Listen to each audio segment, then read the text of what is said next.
ৰাশিৰ পৰা মংগল কোন ভাৱত ট্ৰেনজিটৰ সময়ত শুভ ফলদায়ী হয়, কোন ভাৱত অশুভ ফলদায়ী হয়।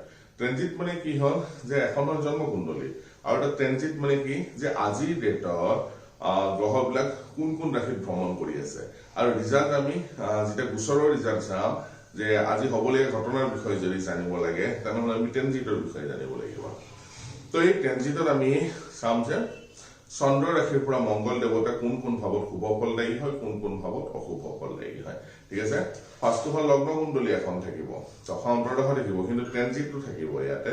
আৰু এই গোচৰ সদায় আমি মুন চাইনৰ পৰা চাব লাগে, চন্দ্ৰ ৰাশিৰ পৰা চাব লাগে। কি কাৰণে? কথা এষাৰ আছে যে চন্দ্ৰ মনুষ্য জতা বুলি কয়, তাৰমানে চন্দ্ৰ মনৰ কাৰক গ্ৰহ। মন প্ৰফুল্লিত হৈ থাকিলে সদায় যিকোনো সমস্যাই দূৰত থকা যেন লাগে। যদি মন দুখ হৈ থাকে, যিমান সুখ সুবিধা থাকিলেও মানুহক সুখী বুলি ধৰা নহয়। তো সেইটো কাৰণে চন্দ্ৰ ৰাশিৰ পৰা ট্ৰেনজিট চোৱা দৰকাৰ হয়। আহক এখন কুণ্ডলী মাধ্যমেৰে বুজিব চেষ্টা কৰো। ৰাশি যিকোনো হ'ব পাৰে, মনত ৰাখিব যে ৰাশি যিকোনো হ'ব পাৰে।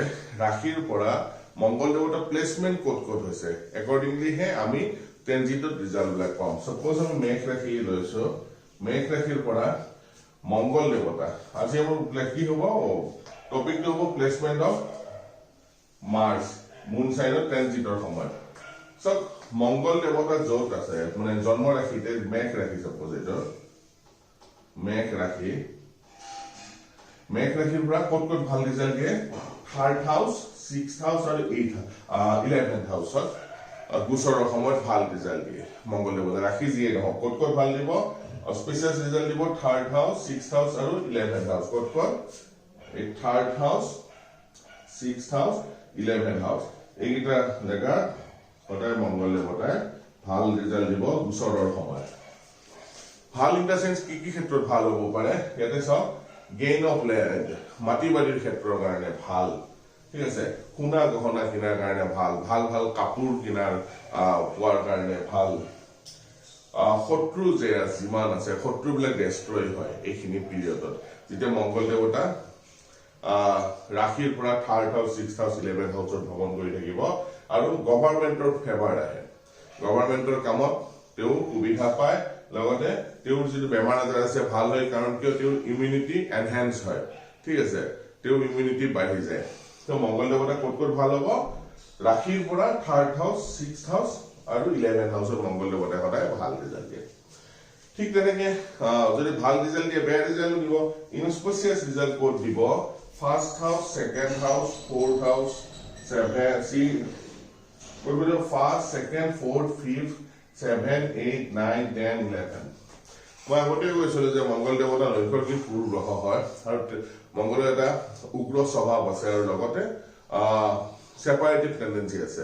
তো মংগল দেৱতাই সাধাৰণতে বেছি ভাগত নিগেটিভ ৰিজাল্ট দিয়া দেখা পোৱা যায় ৰাশিৰ পৰা। ক'ত হ'ব?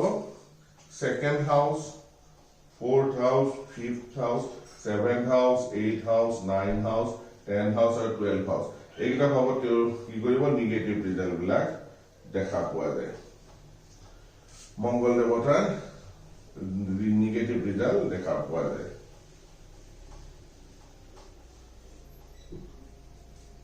ঠিক আছে, আৰু 10th হাউচ এইকেইটা জেগাত নিগেটিভ ৰিজাল্ট দেখা পোৱা যায়। নিগেটিভ ইন দ্য চেন্স কি ক্ষেত্ৰত?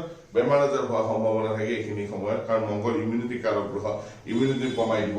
তাৰপিছত এটা জেগাৰ পৰা আন এটা জেগাত বদলি হোৱাৰ সম্ভাৱনা থাকে। ঠিক আছে, আনৱান্টেড মাইগ্ৰেশ্যন বুলি কয়, যিটো চাকৰি ক্ষেত্ৰতে হওক বা যিকোনো ক্ষেত্ৰতে হওক দূৰ জেগাত লৈ যায়, নিজৰ জন্মভূমিৰ পৰা দূৰত লৈ যোৱা দেখা পোৱা যায়। কাৰণ কিয়? মংগল দেৱতাৰ এটা সেপাৰেটিভ টেন্ডেঞ্চি থাকে, লগতে আৰ্গুমেণ্ট হয়, চৰকাৰৰ লগতো হ'ব পাৰে, মানুহৰ লগতো হ'ব পাৰে, ঘৰৰ মানুহৰ লগতো হ'ব পাৰে, ফ্ৰেণ্ডৰ লগতো হ'ব পাৰে। ঠিক আছে, বহুত আৰ্গুমেণ্ট হয়। তো মানুহে সেইখিনি সময়ত মংগল দেৱতা কি বুলি কয় জাতকক বৰ বিশেষ ভাল চকুৰে নাচায়। কাৰণ কিয়? মংগল দেৱতাৰ ভ্ৰমণ যিটো ইনস্পেচিয়াছ ভাৱত চলি থাকিব। ক'ত থাকিব?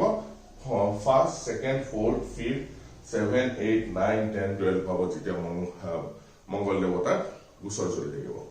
মংগল দেৱতাক কম জেগাত ভাল ৰিজাল্ট দিয়ে। ক'ত দিব? 3rd house, 6th house, 11th হাউচত যেতিয়া ৰাশিৰ পৰা ভ্ৰমণ কৰিব। সেইটো কাৰণে মনত ৰাখিব যে যেতিয়া আমি ৰাশি চাওঁ ৰাশিৰ লগত ভাৱবিলাকো চাব লাগিব যে মিত্ৰ ভাৱত ভ্ৰমণ কৰি আছে যে ভাল ৰিজাল্ট দিব তেনেকুৱা কোনো কথা নাই যে মংগলৰ মিত্ৰ ভাৱ বৃহস্পতি ঘৰ ধনু ৰাশিত ভ্ৰমণ কৰি আছে খুব বেটাৰ ৰিজাল্ট দিব তেনেকুৱা কোনো ধৰণৰ কথা নাহে তো এটা স্পেচিফিক সাইন আছে according to সেই ডিসটেন্স বিলাক যেটো ম্যাথমেটিক্যাল ডিসটেন্স থাকে এই ম্যাথমেটিক্যাল ডিসটেন্স বিলাক মংগলৰ পৰা ৰাশিৰ পৰা মংগলৰ যিমান থাকিব সিমানে মংগলে ভাল বেয়া ৰিজাল্ট বিলাক দিব সেইটো কাৰণে আমাৰ ঋষিমুনি বিলাকে হেতু বহুত ইজিলি আমাক টেক্সট দি দিছে এইখিনি পঢ়িলে আমি ভালকে বুজি পাম তো সেইটো কাৰণে মনত ৰাখিব যে ৰাশিৰ পৰা কোট ভাল ৰিজাল্ট দিয়ে কোট বেয়া ৰিজাল্ট দিয়ে আজি তাৰ বিষয়ে আমি আলোচনা কৰিলো কিবা যদি কোৱেশ্চন থাকে আপোনালোকে কমেন্ট বক্সত লিখিব পাৰে মোৰ ফোন নম্বৰ আছে ফোন নম্বৰটো ফোন কৰিব পাৰে তো আশা কৰো এই এনেবোৰ ভিডিঅ'ৰ পৰা জ্যোতিষ শাস্ত্ৰৰ বিষয়ে আপোনালোকৰ অলপ হলেও আকৰ্ষণ বাঢ়িব যদি মোৰ ভিডিঅ' চাই ভাল লাগে তেনেহলে লাইক কৰিব